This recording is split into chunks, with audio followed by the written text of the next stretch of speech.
That's green one of eggs the and biggest ham. problems that aspiring internet entrepreneurs have is the unwillingness to try new and weird things, unsure of whether or not it's going to be for you or whether or not you're going to like it or whether or not it's going to be the kind of thing that works for your business. And that level of unwillingness to try and see what happens is absolutely, this was not pre-scripted, right? We just decided the title of our video today was going to be, what's the biggest problem aspiring internet entrepreneurs are facing right now?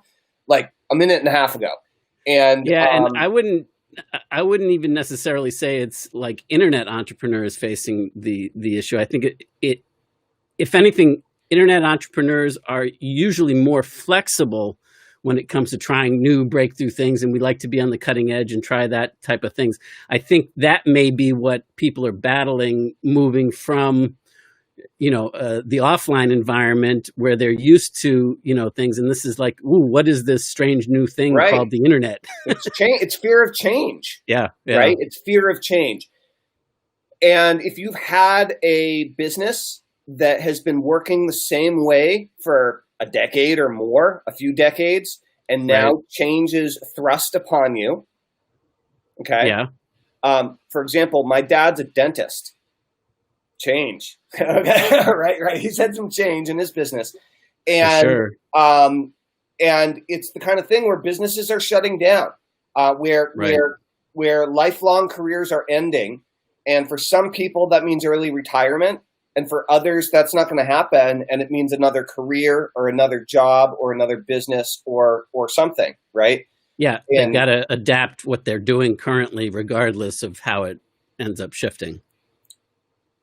So fear of the unknown, fear of not, internet entrepreneurs, at least like first, second, even third generation internet entrepreneurs, were making it up completely. And technology's changing so quickly that we're all still making this up. But there are people who love jumping into the fray.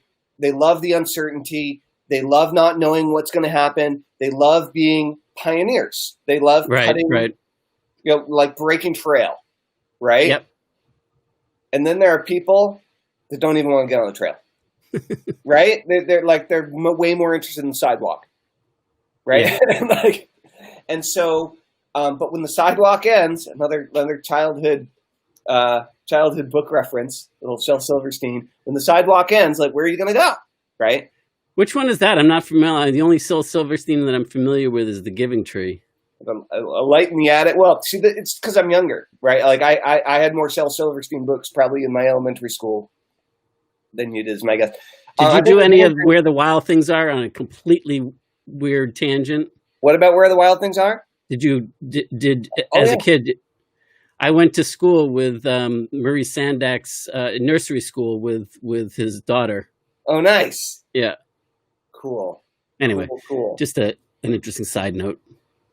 My dad went to college with the daughter of the guy that invented Bacos. Bacos? The bacon bits. So That's awesome. People are really funny. So, we used to say in New York, that and $1 or that and 75 cents will get you a Subway token. That's right. Good morning, Although, Gene. I have no idea what it is now. What are Subway tokens going for these days? Dude, I live in Vermont. Come on. Oh, good point. Duh. No. I don't remember. I mean, when I go to New York, I just run the card. I don't even look. Something. What's up? That's right. You looking to bring that back, Gene? So let's think about some of the biggest challenges and problems that people who are going online face, right? So there are a few different types of people that are trying to build internet businesses and different reasons that they're trying to do that, right? Right. One is someone who hates their job and or just got fired and is desperate to make money somehow, and they're looking to go to the internet to make some easy money. Right. Or because they have to work from home now, which is interesting, right? Is like a whole bunch of people have lost their jobs and now they have to work from home, and maybe they're not going to start their business, but they're going to look toward the internet for their income, because there are more work at home jobs now, and both freelance and employed positions than there have ever been in the history of humanity. right? So that's two different types of people that are looking for their income from the internet in some way, shape, or form. Right. They've got to change careers, and whether that's for themselves a career change, like working for yourself as a career change, or a career change in how they're doing their work. That's right. Then there's another type of person. And Gene, you're absolutely right. Brick and mortar, working with their email list for the first time, or their phone number list, or whatever it may, maybe their direct mail list, brick and mortar, who have to get a decentralized or leveraged ability to bring customers in because the foot traffic just isn't there anymore, at least for the time being. At some point, it's going to come back, but who knows, right? Yeah, and what's that going to? How's that interim shift going to affect the way foot traffic? I mean, are a lot of the people going to realize that they prefer to do some of the things that they were doing with the foot traffic online because of this training that has taken place? Gene, bring a piece of Florida home to you during the lock. I know you want to have everything remain positive, so you might hate my idea, but you are creating Florida art, and people can't go to Florida because it's pandemic, and because pandemic in Florida is crazy. Or at least it was. I haven't been completely keeping up with everything, but still, a lot of people who would normally go and visit Florida right now aren't, right? That would be a great spin for you. People would love it. People would love taking a little piece of Florida home. Yeah, and just traveling in general, right? It's a fantasy vacation, or take it home. Yeah, I love that idea, Tillman. That's right. You could do a whole thing where they could get Florida, seasonal Florida art for their whole house, and this could be part of your package thing. Every quarter, the seasons change, and they get 10 new paintings and 5 throw pillows and some blankets, and that are all printed with a limited edition. Yeah, quarterly, a quarterly subscription box of completely unique Gene coastal art. Just in case you're interested. Okay, so.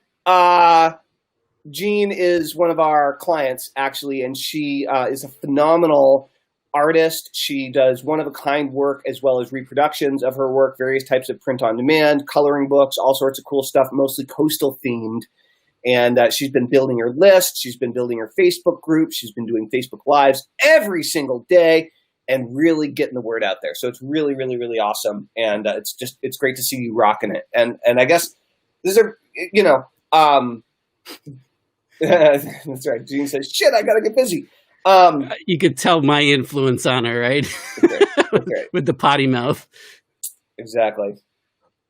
That's funny. So, I'm curious. One thing we haven't talked a lot about, Jean, is how, in particular in Florida, how the bikini shop has been affected. In terms of foot traffic and business and consistency and so on, because of course Florida has all sorts of interesting shifts that have changed, many, many times over the course of the last several months, including spring break, including summer, right, and outbreaks and all these things, and so I'm very curious about on that local business, and you might not wish to comment on it, which is also legit if you don't want to get into that, but I'm curious about foot traffic and how that's been impacted in that type of a business in that particular location, right? So we have people who are starting new businesses and or finding new careers online. We have brick and mortar businesses. What do you think is holding people back? I mean, like systemically.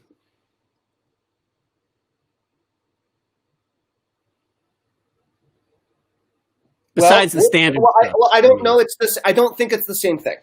I honestly don't. I think there are different things that hold people back depending on their come from, right? Depending on their experience and where they're at. I don't think that maybe there's a universal answer.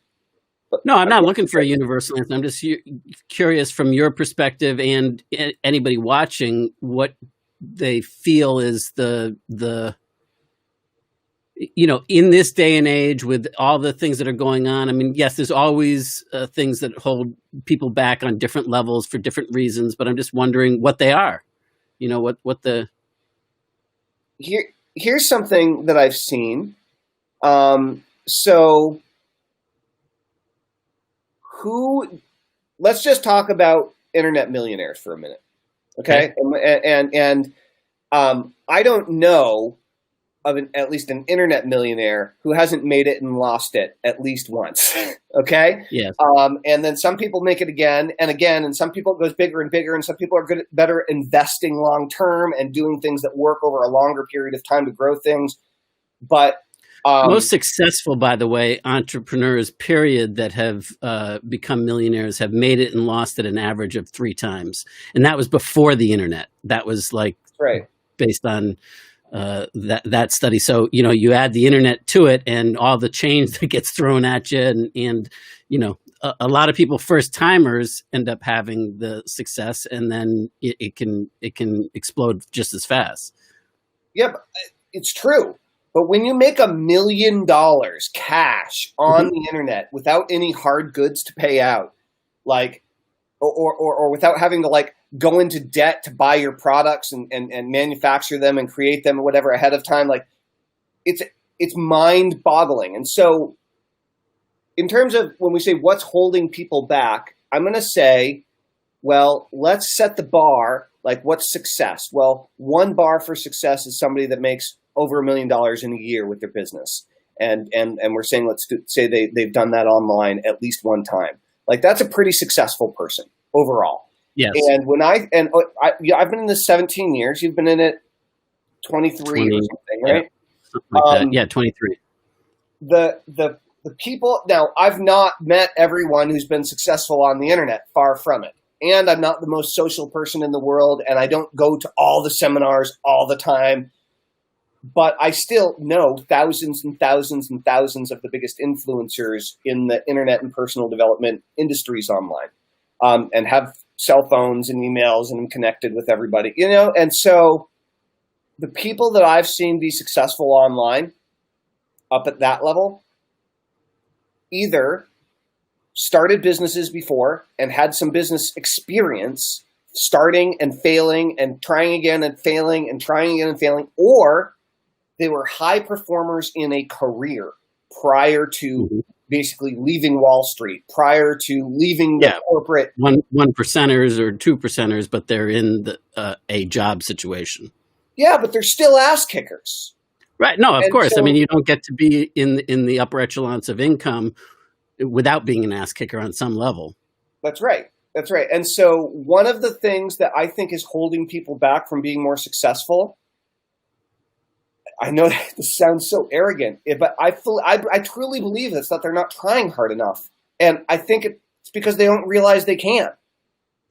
Yeah, I mean, I think that's a big piece of it. But I think now there's another piece of this that because of the uncertainty of the times, the sign of the times, adding that all in there, I think what's happening is that people feel that uncertainty. They're fish out of water, and yet they, the idea of making $1 million a year isn't on their radar at all, even if they've made it offline.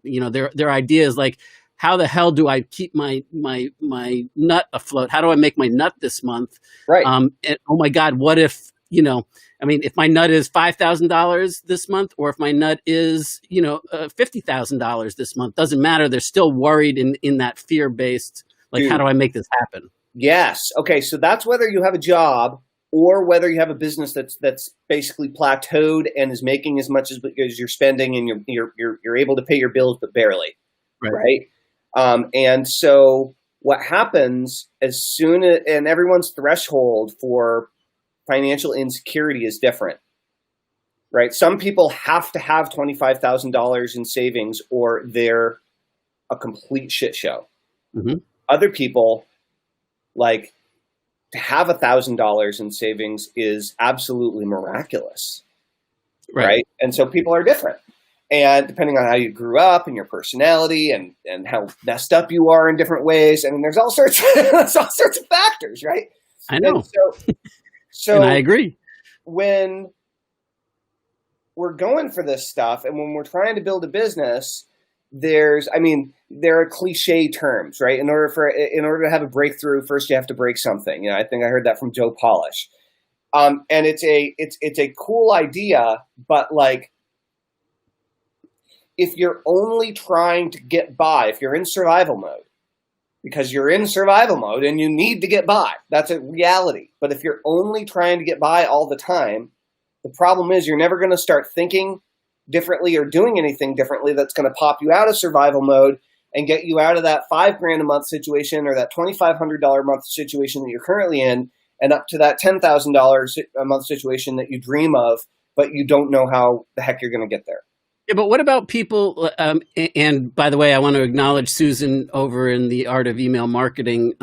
She and I totally agree that one has to have consistent, persistent determination, and that ties into so many things that we've been talking about. But I think that even if you're used to being an ass kicker, yeah, and making shit happen at whatever level that is for you, and you've got supreme confidence in your abilities, and you know what you know, and you can make it happen. What happens when your confidence gets shaken? When you have a crisis of confidence, which is what really is going on right now, no matter what people's beliefs are, if they're venturing into waters they've never been in before, their confidence has been shaken. And I want to point out that has happened to me several times. Me too. Okay? Several times. And I completely got decimated for a little while. Okay? Yeah. Just on my knees, just completely crushed for a bit until I was able to rebuild my mind, and get things back on track. So there are lots of things that can shake our confidence. We can lose all our money. We can lose our business. We can go bankrupt. We can get our house foreclosed upon. We can lose our marriage. We can feel like the rug's been pulled out from under us and the rules have changed and we don't know what the new rules are.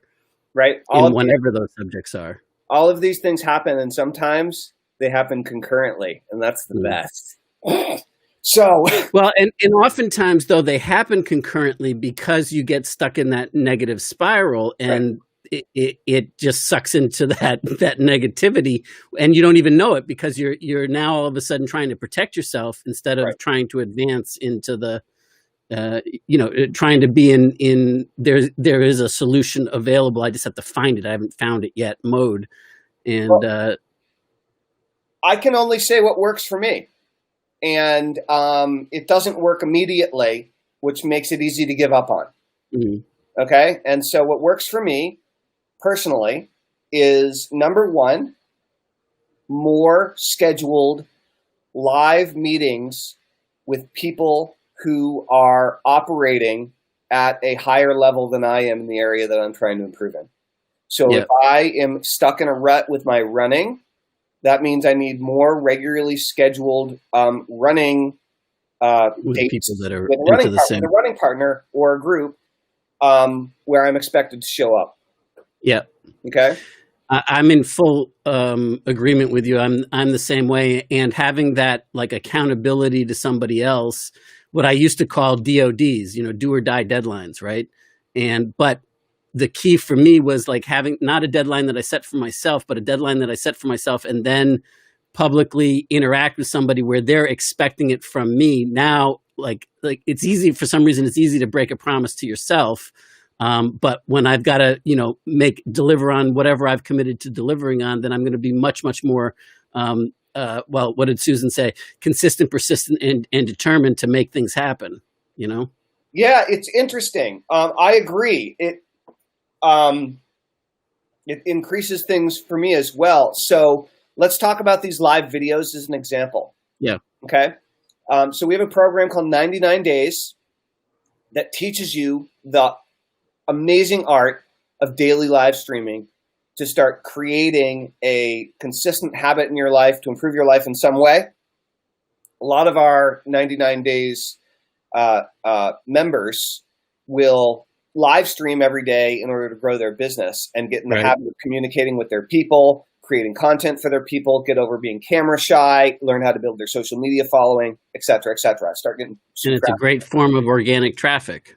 It's an awesome form of organic traffic. It's great practice so that you can really get used to communicating and connecting and talking with your people in a group environment. Yeah, you showed me. I mean, you showed me the way, the light, Right. Because I was extremely resistant. I remember you telling me, I think it was in 2017, hey, this is what you need to do. And I'm like, nope. And I'm not scared of the camera. I know. But I was like, I'm not doing it. And so, but here's the thing. I tried several frickin' times to get myself to live stream every day. Not successful. So one thing that I did a few years ago is I had a YouTube channel that I spent like $120,000 on that got shut down. But my YouTube channel was called Dear Tellman. And I did it at this same desk. And my assistant at the time, Danny, would come in and we would have scheduled time every day where it was blocked out on my schedule. It was a local assistant. He worked upstairs. He'd come downstairs. He'd turn on the camera. He'd give me my props. He'd tell me what we were going to talk about and hand me a list of questions that I had to answer. It was like Dear Abby, but it was Dear Tellman. Yeah. Like I love that idea. And frankly, an adaptation of that now would be phenomenal. Yeah, it'd be awesome. And so I did that every day. And for over a year, and it was awesome. It was really good. But if he didn't show up, like me getting the whole thing going by myself, I just wouldn't do it. Okay. Most of the time. And so I'd get distracted and then it wouldn't be as important to me. I'd like, I'll get back to it tomorrow, you know? Right. And well, look what transpired with us. I mean, when you and I are serious about it and we schedule it in and it's a commitment to each other, then we make it happen. That's right. That's right. And when we don't, sometimes it happens. Right. Right. When we feel like it. And so. Which I never do. Right. Now, but I love doing it now. You know, That's like right. I love the activity of doing this and bringing it out and which is weird, but I never want to do it when when it's not scheduled. Right. Right. So that's just a prime example. For me to get momentum in my business, what I like to do is talk to at least one person every day that makes more money than I do. Okay. And have like a good, solid, intelligent, interactive, inquisitive, thought-provoking conversation about marketing, about business, about copywriting, about superheroes, about mascots, about sometimes spirituality, personal development, but often about marketing and business in some way, shape, or form. And when I do that, what happens is more deals start happening. I start getting invited to more webinars. I start getting invited to speak on more podcasts. I start getting invited to speak at more events. I get more cross promotions that happen. My list starts building. But when I don't do that, a lot of that momentum dies off. Right. So what makes the difference? That's what makes the difference for me is scheduling it in with other people. I want to give you another example. This is an awesome example. I've been talking about it a lot lately. We're on the 4th week of training my kids. So my kids and a couple of their friends were like, yo, we've been basically sitting at home all summer. I haven't been able to go out nearly as much. It's getting a little bit better now, but I haven't been able to go out nearly as much, spend way too much time in front of the screen. We're all getting out of shape, and my son's like turning 14, so he's starting to care a little bit about how he looks, and his friends are kind of the same way, and they want to start exercising. And they asked me to exercise with them and to train them. And I was like, yes, of course. I've been trying to get them to exercise every day for years, but I just gave up on it because they refused. And so we're on our 4th week of training at 8:30 a.m., and it's been going really, really, really good. There's a small gaggle of socially distanced kids that are running barefoot. We're doing push-ups. We're doing sit-ups. We're doing leg lifts. We're doing burpees. My favorite burpees. We're doing burpees. And first, let me tell you the result of this, though. The result is that I'm getting up earlier. I'm showing up on time. I'm exercising my core and upper body more than I have in years, because normally I just run and I don't do any upper body exercises because I love to run and I don't like doing all the other stuff. So I don't. And it's just me most of the time, right? Right. But these guys want to build muscle mass and, lose weight and all these things. So I'm like, all right, guys, I'll support you in this. And it's been great. It's been years since I've done burpees. And then the parents of some of these other kids are just enormously grateful that I'm showing up and helping these kids get in better shape and learn how to do it and learn how to push themselves physically and mentally and everything else. So, yeah, I just want to point something out here. The brilliance of Jim Rohn always pops to mind. I think he's like the 6 degrees of Kevin Bacon. Everything brilliant in the personal development world, I think, can be traced back to Jim Rohn. And one of the things that he said that always stuck with me was that every discipline affects every other discipline. So if you get up in the morning and you make that discipline to make your bed, then that carries over to everything else. And if you will recall, when you and I decided to meet every weekday at 8 o'clock in the morning. A few months ago, we decided to start doing Monday through Friday, 8 a.m. meetings, right? Right. And that was the door opening, I believe, for you to be able to take on with the kids at 8:30. Otherwise, I don't know that discipline would have unfolded at that time. Maybe another time of the day. I've been basically like single bachelor style for the last couple of years, and it's been very weird because I was in a 22-year relationship, 10-year marriage, have 2 kids, the whole thing. And so all of a sudden I was basically like freestyle single telnet all of a sudden. It was just very weird. And so I was staying up late, getting up late, whenever I woke up, the whole thing.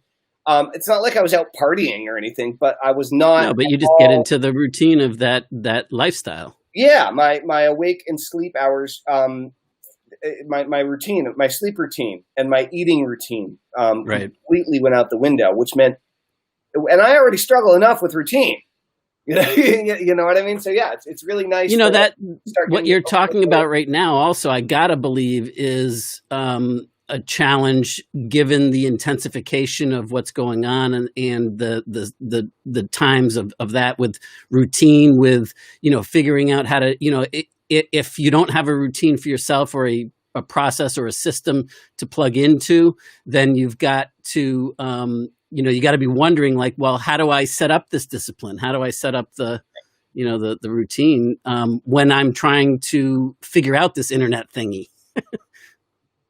I will tell you that another thing that makes a huge difference are a few good vitamins, supplements, and or nootropics. I'm not actively taking nootropics outside of cordyceps. I've taken a lot of nootropics in the past for optimized brain function and have scratched the surface with biohacking and some of this kind of stuff. But simply, guys, if you're not doing this with your breakfast, when you get up in the morning, have a big glass of water, take a couple of multivitamins, whatever it is you need, whatever your thing is. If you're just into simplicity, take some multivitamins and a nice big glass of water and keep it simple. But like, if you want to go and spend several $100s a month on supplements and you're all super into it, I think that's great too. But getting your mind and body the nutrients that it needs makes it so much easier to have high quality thinking, high quality work, high quality conversations, high quality meetings. And again, that comes back down to that daily routine is, do you or don't you take your vitamins and supplements when you eat breakfast first thing in the morning, Yeah. Makes a huge I just wonder, I wish that we could ask everybody, like, how they handle routine and how that's affecting, because that seems like a big one that I hadn't thought about before. The fear of, not having a system or the routine to plug into, or besides taking on a brand new way of doing business, when you think about, like that kind of fish out of water mentality, but how do you then account for the routine? I mean, whether you own your own business and you have your routine down and you know what you need to do to make the things happen, now that's not working anymore. But also, if you're working in another job very successfully, they have a structure around them that, that maybe that's a big piece of what people struggle with when thinking about starting their own gig online, to some degree. I'm thinking about a special report called How to Work from Home. right? Like, but basically it's like, how do you work from home? Making that transition is But I mean, very hard. let's just put aside all the skill building and all the marketing and entrepreneurial stuff for a minute, and as it pertains to the internet, and talk about like how the process of having a set routine or something of that nature to plug into. I wonder how much pain and anticipation of pain is coming from being fearful of not knowing how to set up the right structure for them, that they can then have the success and learn all the stuff that needs to be learned, and then make that trend, that shift online. You know how we were talking about how much being an ass kicker of some sort, right, in your own area, like a genuine high performer, it's a huge advantage. But Sure. by nature, not everybody's going to have it. So if you're not that like super intense, aggressive, like always win mentality, then can you win at building a business online? You totally can. Yeah, because I'm not. That's not me. Never has been. That's right. But one of the interesting things is when you look at the idea of who has been coached successfully in the past in some area of their life to a high performance skill level, whether or not you're an athlete, right? But generally, when we think about coaching, right, as kids anyway, it's in an athletic sense, right? Is, are you able to take instruction, and are you able to work out and do the drills and do the routines even when your coach isn't there? Even when no one's looking over your shoulder. Some people will go and keep doing the workouts at home without the coach being there. Yeah. Some people won't, right? Correct. And huge factor to know about yourself. Do you need someone? Do you need an overseer in order to get you to do your thing, or can you get yourself to do it on your own? Really important question. Yeah, I mean, like the ass kicker aspect of it, I'm really been pondering that and thinking about it. And I really think it comes down to your confidence in your abilities. And your ability in whatever the subject matter is. I'm not talking about business or whatever, but if you have confidence in yourself, that you're moving towards something that you have confidence that you can figure out, or that you've done before, or that, that you have the confidence that, hey, I can dick this, I can get this done, I can figure this out. That's right. That goes a long way, and whether that's defined as eat or be eaten mentality, or kill or be killed, or competition, whatever. I don't know that at the core of it, I think that everybody, whether they're that kick-ass person that you're talking about, has subjects in their life at certain points in their life where they've had that supreme confidence on something. Right. And, one of the things about confidence to keep in mind is that it needs to be backed up with competence, right? Is that having confidence without competence is arrogance, right? And Correct. so, yeah. Well, and at the core of arrogance really is insecurity, because you're bolstering up, you're acting as if, and you don't really truly believe it. So you've got that fear underlying it, and that's what's driving it. I'm just talking about like a genuine, like people that are genuinely confident in something. They don't have to prove anything. That's right. Like, I got this, like done deal. Let's make that happen. Even if they don't know all the different aspects of it, and there's no sense of push or have to show off or have to, make it so. It is so because I said so. That's right. So, for those of you watching, what are some of the biggest challenges that you're facing right now that are preventing you from starting or growing your internet business? Or for those of you who are further down in the path, what is the biggest challenge that you faced, that you had to overcome in order to move and make that transition from really digging in and building that business the right way? Is it lack of confidence? Do you not believe in yourself? Is it that you need some sort of a clear path or system or set of instructions? Is that what you feel that you need? Do you... Ooh, instructions. Life's instruction manual. The Internet Guide to the Galaxy, or whatever that Zen and the Art of Motorcycle Maintenance. That's right. We did several issues of the Marketer's Guide to the Galaxy at one point. It's pretty funny. It's a newsletter. It didn't last. It's similar idea though. I hired a comic book artist. It was great. Cool. So let's talk a little bit about, okay, when I first learned this stuff, it wasn't really a bricks and mortar business because there was no building, but I had a salsa company, and I produced my own salsa and sold my own salsa. It had been around for about 5 years, limping by, okay? Mm-hmm. It basically did not produce any profit, but it was great salsa. So it was worth it. Right. I figured with enough time that I put into it, I'd figure out how to make it profitable. I couldn't do it at the time, or at least I couldn't do it back then with what I knew. But it still existed, and I had finished college. I was deeply in debt. I was actually like $160,000 in debt. I was, at that point, a full-time hypnotist working for myself. Was that debt because of the business, school, or all of the above? Business, credit card, a long life of not knowing how to manage money. But like that didn't include like student loans, did it? Yeah. It did. Yeah. Got it. And I was working my ass off as a hypnotherapist, seeing clients every day, 6 days a week, sometimes 8 to 10 clients a day.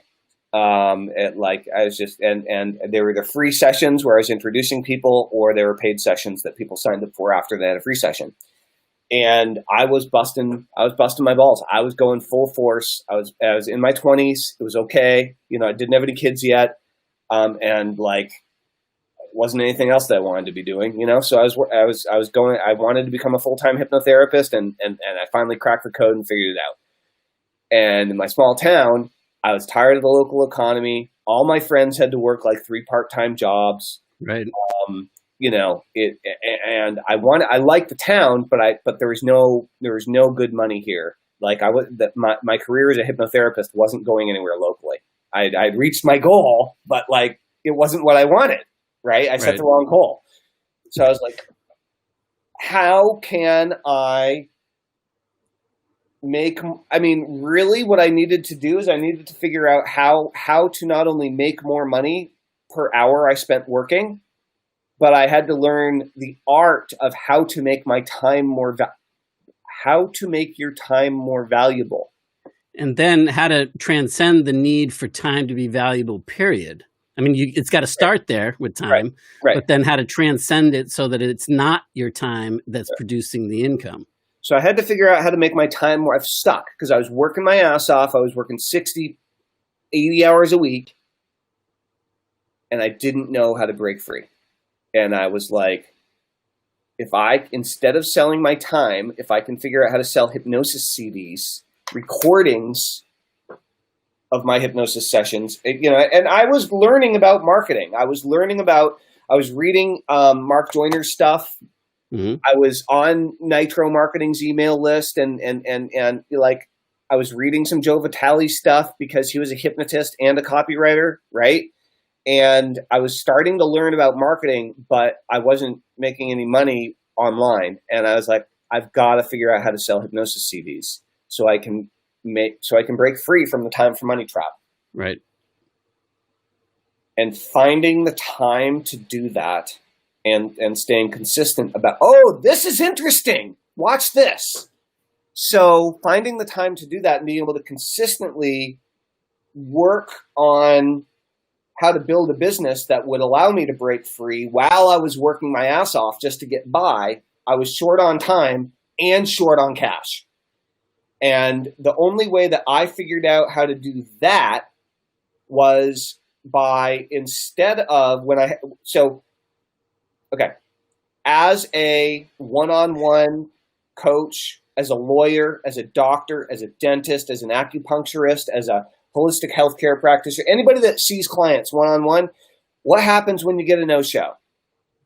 Okay, well, if it's your business that you're running, you're pissed. If you're just working for somebody else and you get paid the same amount either way, you get to take a break. Congratulations. But if you run the business, you're pissed. Or if you're on commission, if you're performance based, then you're pissed too, because you did all the energy and effort to get that, and then right.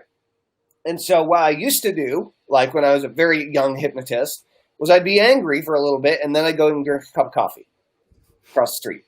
Right. Sometimes I drink more coffee than others.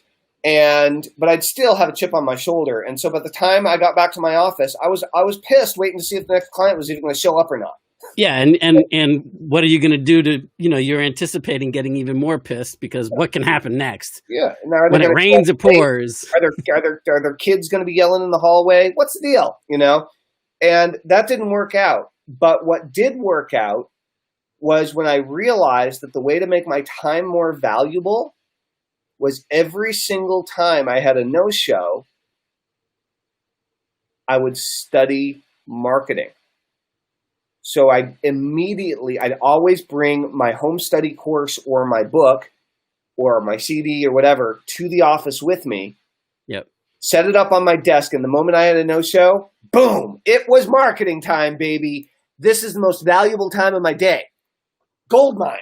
Just found it. And so I found a way of turning something that sucked into something valuable for me and what I was trying to build toward. And that, again, it's part of the system for that routine and that process where I was able to work that into my schedule in between things in order to start getting some momentum. Right? Yeah.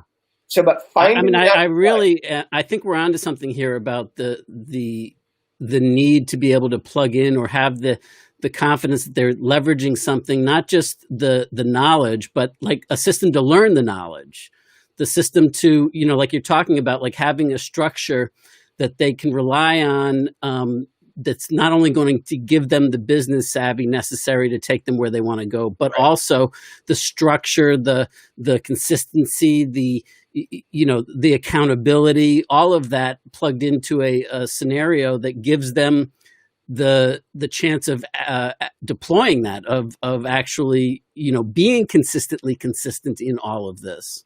Well, that's what NPOD did for me, is when I got the CDs and when I got the workbook. Hang on, before you go there, Susan just wrote in, that's the one, distractions, develop the narrow focus, and then stay on the path without detouring from the schedule. What do you mean, Susan, about that's the one? Just for my own clarification. Cool. So one of the biggest things that's helped me over the years, and then I required of all my staff for many, many, many years, was an hour a day education, an hour of day execution. Okay, so in an 8-hour day, you really had about 7 hours of work in theory. And so my entire staff would spend 2 of those hours going through in most cases, either an internet marketing training program, sometimes a book, sometimes a workbook that around their particular customer support or copywriting or tech or whatever. But everyone was constantly going through some sort of a training program to help better them that I paid for. And they get themselves educated, and then they would spend an hour implementing what they just learned every single day. And again, build that right into the routine, right? And what happens? But what happens when they didn't have a structure, a company, a boss that made that part of the overall way of life over at OIC, at Overcome Everything? I can see how that would be petrifying to somebody, particularly that by venturing into new waters, they're like, now what? Oh, to leave that and go on to something else? Yeah, or the opposite. Like, we're talking about like everything has been intensified because of the pandemic, without getting all negative and everything. But at the root of that, it's really the uncertainty. But I'm wondering how much of that is the not knowing that that they can duplicate whatever was the structure in their world prior to that. Right.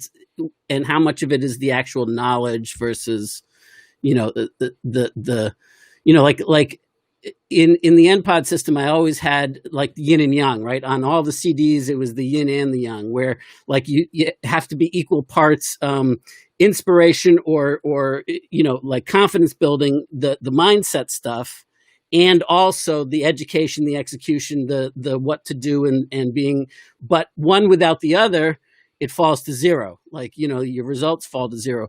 But now you add that in there now. I mean, just talk about the structure alone. And I wonder how much of this is the fear of, how do I remain consistent? How do I set up these if I've never been, so like somebody that was employed by you, all of a sudden that ends because the rug gets pulled out from under them. And they got used to it. They got productive. Maybe they got dragged into it, kicking and fire. I mean, it's one of the sucky things. Yeah, but let's just talk about the people that acclimated and got like really like thrived in that environment. Yeah. And you gave them the keys to the kingdom. They really start. They may have started off kicking and screaming and saying, "No way! This is hokey." Maybe they didn't say it to your face, but maybe they, and then all of a sudden, within a few months, they became believers because they started to see the results in other areas of their life, blah, blah, blah, their success on the job. And now all of a sudden, let's just say that got pulled out from under them. That structure is no longer there for whatever reason. Right. And it's up to them to figure out what's next. Right. And so in addition to figuring out what's next, they also have to figure out how to create the right environment. And maybe they don't even realize, because it was invisible to them, what you did for them by having that structure in place. Right. That's the part that I think like is, to me, I find so eye-opening in this conversation personally, is that I didn't ever think about the structure being an issue. The system to learn, the system to build, that has to be obviously custom to each person, because we all have different things and different walks of life. But to be able to be consistent, to be able to be persistent, and learn whatever new skills need to be learned. Yes, of course, we all know that by now. But what about the way in which that learning takes place? What about the way in which you can build that confidence back in a momentuming sort of fashion? There's an interesting thing about this, right? So if you look at traditional businesses, pre-internet businesses, mm-hmm. let's say pre-internet businesses, an awful lot of them are proven businesses. And one of the things that I absolutely hated about trying to study business for my first 7 failed businesses was I'd read all these business books and I'd be bored out of my freaking mind, because they were not innovation, right? That what I was reading about, what I was looking at is how to do business the right way, right? And like, it made me want to kill myself. And so yeah, I go to SCORE meetings, and they're very well-intentioned guys, but like, these are all like 70, 75, 80-year-old white guys that they didn't even get the idea behind the salsa company. Now, I had a nose ring and blue hair, so like, yeah, there was a disconnect there, But like, I was so bored, I didn't get it. And what I'm realizing here is that so many traditional business owners, or people who've been in jobs or careers where the rules were pretty straightforward, you get on the job training. Okay, if you want to open up a hardware store, like, you can look around at other hardware stores and figure it out. Okay. Yeah, you apprentice underneath a master of some sort, and you can work in a hardware store for a few years if you need to, right? If you want to open up a auto repair shop, same deal. If you want to become a hairdresser and you want to open up a salon, right? Basically, it's the same deal. You can go to school for it. You can get a job, and to a certain degree, what you see is what you get. Like, these business, like, you want to open up a restaurant, great. Make some good food, charge for it, do it within health code. Okay, got it, right? But internet businesses, here's the thing. There's not a lot of on the job training because you're sitting by yourself in your house, in your own bubble, pushing this whole thing forward, and you don't really have much feedback from anybody else in most cases. Yeah, I mean, not to get too far off tangent, but I believe that that's one of the reasons why internet entrepreneurs struggle with depression, struggle with loneliness, and that lack. And that's a very common thing in that isolation feeling. And this is coming from a self-proclaimed proud hermit. Right. Exactly. Yeah, I love what Susan said there. Go ahead and read it out if you would. Yeah, it says, it seems when you set a goal, all kinds of things happen during that time to distract. Kids in the hallway, phone calls, etc. All kinds of easier things to do instead of staying on track to accomplish your intended goal. Absolutely true. Yep. Gene struggles with distraction. You're in good company, Gene. You're in good company. So what do you do, Gene, to combat it? And what has been effective, what hasn't been? When you were wondering, like, will NPod consulting work for me? What were your concerns with based on what you had tried before? What were your, I'm just trying to get to the heart, and don't let me put this in words into your mouth, anybody. I just want to know if I'm onto something here with the concern about building a structure that's going to work for you to then learn the stuff, to implement, to deploy, to do all the things that have to be done regardless. How much of a piece of that do you think is, fear about not having, you can have access to the best information, the best knowledge, the best skills, the best trainers in the world. But if you can't implement it yourself, if you can't make it work for you, if you can't learn it effectively, that was me. I didn't learn how to read until I was almost 13 years old. I was illiterate in the 6th grade. Figure that out. Thanks, New York City public school systems. But the point is that, until you have a structure that works for you, so all the stuff that was holding me back by not being able to read, right? And it wasn't just I wasn't dumb, I wasn't stupid, but I had none. I jumped in with both feet. Now I shut off Facebook and turn on my focus music. It's been hard lately to stay focused. You mean? Why do you think that is, Gene? Like, what's different lately?